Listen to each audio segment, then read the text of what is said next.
Тұрсынбек бәрібір өкінеді. Танымал нумеролог жұлдызды жұп туралы өтірік айтты. Белгілі әзілкеш Тұрсынбек Қабатов пен жұбайы Мөлдір Мұханова жайлы қоғамда үлкен дау туып отыр.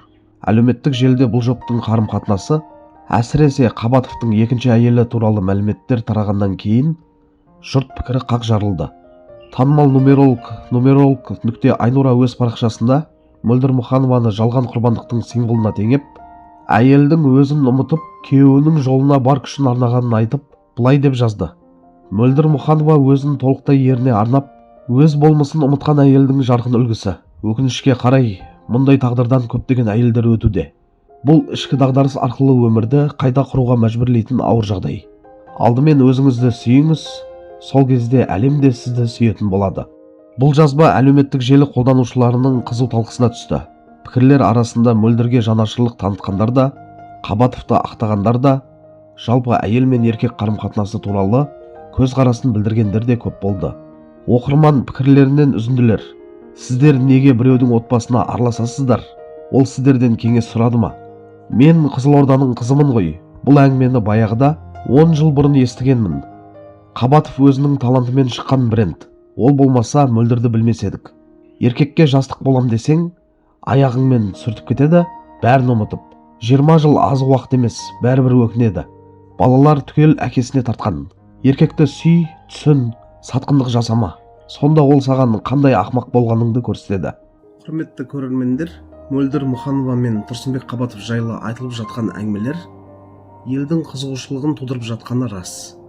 Бірақ қандай да бір адамның жеке өміріне сырттай баға беру, үкім шығару дұрыс жол емес шығар. Әр отбасының ішінде сырт көзге көрінбейтін күрес, үміт, сын, сабыр бар. Нумеролог айтып өткендей, өз өмірін жұбайына арнау көптеген әйелдің шынайы тағдыры. Бұл әлсіздік емес, сүйіспеншілікпен жасалған ерлік. Алайда екінші жағы да бар. Әйел өзінің болмысын ұмытпауы, өзін өзі жоғалтпауға тиіс. Адамның өзіне деген құрмет бәрінің бастауы.